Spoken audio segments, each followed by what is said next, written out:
আমরা দুনিয়া আসলে সবাই বুঝি, দুনিয়া কাজ করলে টাকা আসবে, আমার জিফুতরে খাওয়ান লাগবো, বউরে খাওয়ান লাগবো, ভাই বারাদার আছে, বাপ মা আছে, সবার নিয়ে চলতে হইব। এটা কয়জনে না বুঝে? কথা কন, কে না বুঝে? সবাই বুঝে।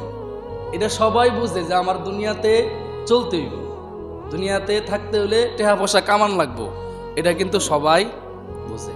আখিরাত বুঝতে চায় না। আখিরাতের কথা বললে হুজুর আমরা কি বুঝি, আমরা মূর্খ মানুষ, আমরা কোরআন হাদিস পড়ছি না, জানছি না, আঙ্গুর আল্লাহ মাফ করে দিব না। এত সহজ না, এত সোজা না। আল্লাহ আমরা মাফ করার লাগি বয়ে রয়েছে, এত সহজ না। আপনি জানেননি কেন? আপনাকে জানতে হবে। যেই নামাজ পড়া যেমন ফরজ, নামাজের যে ফরজিয়াত গুলো আছে এগুলো জানাও ফরজ, বুঝছেন না? নামাজ পড়তে যেমন ফরজ আপনার উপরে, নামাজ